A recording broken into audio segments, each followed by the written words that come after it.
साथियों, क्या हम मनुष्य हैं? पुस्तक जीवन पथ के प्रदीप लेखक डॉक्टर प्रणव पांड्या। क्या हम मनुष्य हैं? अटपटे से लगने वाले इस सवाल का जवाब बड़ा सीधा है। संवेदना में जितनी हमारी गहराई होगी, मनुष्यता में उतनी ही ऊंचाई होगी, और संग्रह में जितनी ऊंचाई होगी, मनुष्यता में उतनी ही नीचाई होगी।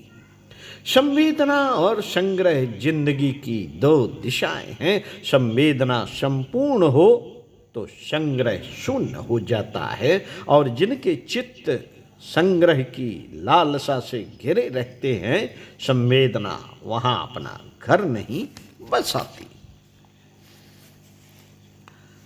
अरब देश की एक बालिका ने अपने गांव के, अपने गीत के, अपने मीत के, अपनी मौत के अरब देश की एक मलिका ने अपनी मौत के बाद कब्र के पत्थर पर निम्न पंक्ति लिखने का हुक्म जारी किया।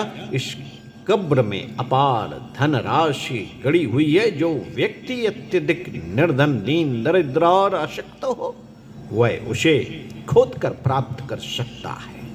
कब्र बनाए जाने के बाद से हजारों दरिद्र और भिखमंगे इधर से गुजरे, लेकिन उनमें से कोई भी इतना दरिद्र नहीं था कि धन के लिए किसी मरे हुए व्यक्ति की कब्र खोदे। एक अत्यंत बूढ़ा और दरिद्र भिखमंगा उस कब्र के पास सालों से रह रहा था, जो उधर से गुजरने वाले प्रत्येक दरिद्र व्यक्ति को कब्र पर लगे हुए पत्थर की ओर इशारा कर देता था, और फिर आखिरकार उस वह इंसान भी आ पहुंचा जिसकी दरिद्रता इतनी ज्यादा थी कि वह उस कब्र को खोदे बिना नहीं रह सका। अचरज की बात तो यह थी कि कब्र खोदने वाला वह व्यक्ति स्वयं एक सम्राट था।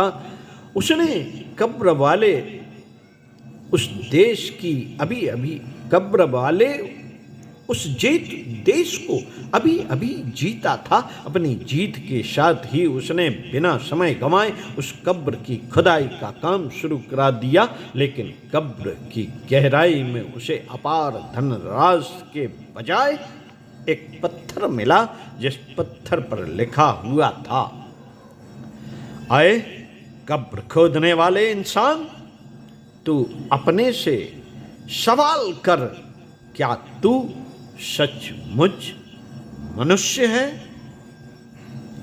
निश्चय ही जो मनुष्य है वह भला मृतकों को सताने के लिए किस तरह तैयार हो सकता है, लेकिन जो धन के लिए जिंदा इंसानों को मुर्दा बनाने के लिए तैयार हो, उसे भला इससे क्या फर्क पड़ता है?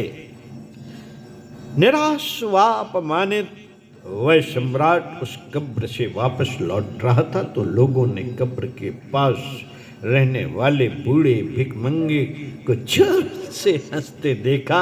वह कह रहा था, मैं सालों से इंतजार कर रहा था, अंततः आज धरती के सबसे अधिक निर्धन, दरिद्र एवं अशक्त व्यक्ति का दर्शन हो ही गया। सचमुच संवेदना जिस हृदय में नहीं है, वही दरिद्र, दीन और अशक्त है। जो संवेदना के अलावा किसी और संपत्ति के संग्रह के फेर में रहता है, एक दिन उसकी मर्यादा ही उससे पूछती है, क्या तू सचमुच मनुष्य है? और आज हम पूछें अपने आप से, क्या हम मनुष्य हैं? तो साथियों, सुनते रहिए कुछ अच्छा और पढ़ते रहिए कुछ अच्छा। ओम शांति।